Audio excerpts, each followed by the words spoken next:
से पहले खामोशी, क्या यह वाकई में इतना सरल था?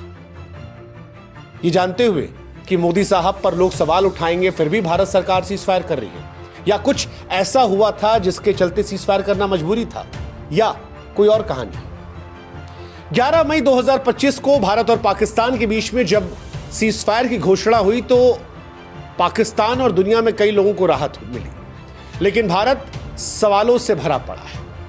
सवाल इसलिए क्योंकि इस सीज फायर के पीछे की कहानी में कई रहस्य हैं, बड़ी ताकतों के नापाक खेल भी इसमें छिपे पड़े हैं। इसलिए आज कुछ अपने अनुभव से, कुछ भारत पाकिस्तान को कवर करने वाले रिपोर्टर्स और जानकार लोगों से संवाद करके आज वो सवाल जो आपके मन में है, उन सवालों के जवाब हम आपको देने आए हैं। हालांकि हम चाहते हैं कि आप भी हमारी एक मदद करें, हमारे व्हाट्सएप चैनल से जुड़े।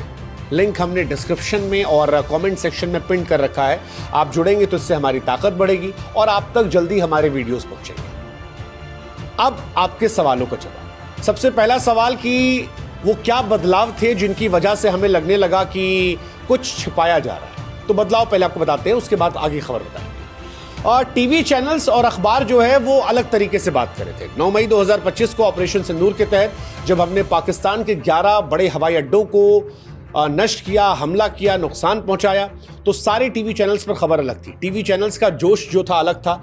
इस घटना को ऐतिहासिक बताया जा रहा था। हमारे ब्रह्मोस का जिक्र करके तारीफ की जा रही थी और इंडिया में जोश एक्चुअली बहुत हाई था।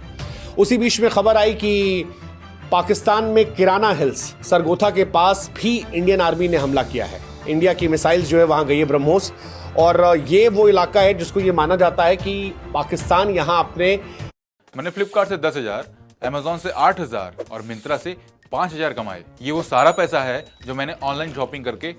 परमाणु हथियार रखता है। इसी बीच में एक भूकंप के झटके की भी खबर आई। ये माना गया कि इंडिया ने हमला किया, शायद उसकी वजह से भूकंप आया और पाकिस्तान के लिए बहुत बड़ा झटका है। पाकिस्तान के अंत की बात मानी जा रही थी, लेकिन सडनली 10 मई की सुबह सब बदल गया। परमाणु ठिकाने पर हमले वाली खबर जो है गायब हो गई। उसके बाद सोशल मीडिया, टीवी पर जो ऑफिशियल लोग थे उनकी आवाज़ स्टैंड चेंज होने लगा। Even people like Omar Abdullah जो स्ट्रांग स्टैंड ले रहे थे, उनके ट्वीट्स भी सॉफ्ट होने लगे और यहीं से सवाल उठने लगे कि क्या कुछ छिपाया जा रहा है, क्योंकि भारत के विदेश सचिव विक्रम मिश्री, उन्होंने शांति का ऐसे कदम बता दिए, जबकि थोड़े समय पहले वो स्ट्रांग स्टैंड लिए हुए बैठे थे। और कई सारे और भी सिम्टम्स, जैसे मैंने उमर अब्दुल्ला का जिक्र किया कि उनका स्टैंड काफ़ी चेंज था। नगरोटा वाली खबर, वैष्णो देवी वाली खबर का जिक्र बहुत हो रहा था, क्योंकि सोशल मीडिया पर इनको लेके लाखों पोस्ट कर दिए गए थे, लेकिन टीवी में ये खबरें नहीं आ रही थी। मेन स्ट्रीम मीडिया इसे नज़रअंदाज कर रहा था। ये सवाल नहीं उठा रहा था कि सीज फायर के बाद भी क्या युद्ध विराम का उल्लंघन किया जा रहा है, जबकि तमाम ऐसे जर्नलिस्ट थे जिन्होंने खुद वीडियोस डाले कि हम ये देखिए रिकॉर्ड कर रहे हैं कि कश्मीर में अभी भी हमला हो रहा है, ड्रोन्स आ रहे हैं। मंत्री जो थे वो खामोश थे, किसी भी मंत्री ने कोई भी ऐसा बड़ा बयान नहीं दिया, जबकि पाकिस्तान को लेकर आमतौर पर लोग वोकल होते हैं। अब क्या सरकार इस विषय पर शांत होना चाह रही थी, कुछ छिपाना चाह रही थी कि हालात और ना बिगड़े? ये बहुत सारी बातें हैं जो इशारा कर रही हैं कि सरकार और मीडिया कुछ बड़ा छिपा रहे थे। किराना हिल्स पर हमले की सच्चाई और परमाणु खतरे को लेकर भी सवाल उठ रहे थे कि क्या ये इसलिए है कि भारत के पाकिस्तान से रिश्ते खराब हो सकते थे, या इंडिया, अमेरिका, पाकिस्तान ने कुछ चर्चा की। बहुत सारी बातें जो हैं ये निकल कर आई, लेकिन यहीं से भारतीयों के मन में सवाल आया कि ये छिपाया क्यों जा रहा है और क्या वजह रही कि हमने एकदम से वक्त बदला, जज्बात बदले, हालात बदले, स्टैंड बदला, क्योंकि इंडिया में बहुत सारे लोग मायूस इस बात को लेकर हुए। अब इसका जवाब हम आपको देते हैं।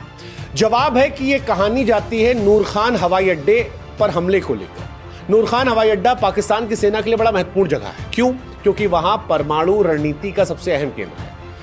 ये पाकिस्तान की स्ट्रेटेजिक प्लान डिवीजन का मुख्यालय है। आसान शब्दों में अगर आपको समझाएं तो पाकिस्तान के जो परमाणु हथियार है, ऐसा माना जाता है कि वो इसी हवाई अड्डे के आसपास है। और भारत ने जब 9 मई को ब्रह्मोस मिसाइल से अटैक किया था तो यह माना गया कि पाकिस्तान में यहां पर बहुत ज्यादा नुकसान हुआ, परमाणु हथियारों की सुरक्षा को नुकसान हुआ। हालांकि ऑफिशियली इसको लेकर नहीं कुछ कहा गया, लेकिन अनऑफिशियली जो बात आई वो ये कि इस हवाई अड्डे से 50 किलोमीटर के आसपास ही परमाणु हथियार रखे थे और भारत को पता लग गया। भारत ने वहां पर अटैक किया, जिसने पाकिस्तान की सबसे कमजोर नस को दबा दिया। कमजोर नस क्यों कह रहे हैं? क्योंकि पाकिस्तान इंडिया से सीधे वॉर नहीं लड़ सकता। 2, 3, 4 दिन के ऊपर वो नहीं टिक सकता अपने आर्थिक हालात को देखते हुए। पाकिस्तान ने भी अमेरिका से कर्ज लिया है, लेकिन पाकिस्तान भारत को न्यूक्लियर वॉर का डर दिखा सकता है। लेकिन जब भारत ने पाकिस्तान के न्यूक्लियर अड्डों के आसपास हमला कर दिया और एक मैसेज दिया कि हम इतनी हैसियत रखते हैं कि हम तुम्हारे न्यूक्लियर अड्डों को भी तबाह कर देंगे, तो पाकिस्तान के लिए बौखलाने वाला मूवमेंट था। और वो आधी रात को हमने महसूस किया था, जब रात को 3:30 बजे पाकिस्तान के DGISPR प्रेस कॉन्फ्रेंस कर रहे थे, जब पाकिस्तान के न्यूज़ चैनल्स में लोग कलमा पढ़ रहे थे। उस वक्त उनकी टोन, उनकी भाषा ये बता रही थी कि इंडिया ने कुछ बहुत बड़ा कर दिया है और कुछ ऐसा किया है जो उनकी कमजोर नस को दबा रहा है। उस वक्त ये पता नहीं था क्या है, लेकिन बाद में ये कहानी आई कि किराना हिल्स जो सरगोथा के पास है उसे निशाना बनाया गया। ये पाकिस्तान का बड़ा परमाणु हथियार भंडारण स्थल है और यहीं से बहुत सारे सवाल आ गए। क्या इंडिया ने उनको नष्ट करने की कोशिश की, या ये चेतावनी थी कि हमें पता है, सावधान रहो, या भारत का मकसद उसे नष्ट करना नहीं बल्कि पाकिस्तान को डराना था, एक रणनीतिक दांव था। लेकिन जो कुछ था ये पाकिस्तान को हक्का बक्का कर गया और यही सारे सवाल शुरू हो गए। अब एक्सपर्ट्स या जो अंदर खानी कहानी आ रही है वो ये कह रहे हैं कि पाकिस्तान की सेना इस हमले के बाद टूट गई थी। उनके हवाई अड्डे तबाह हुए थे, उनकी हवाई सुरक्षा बेकार हुई थी।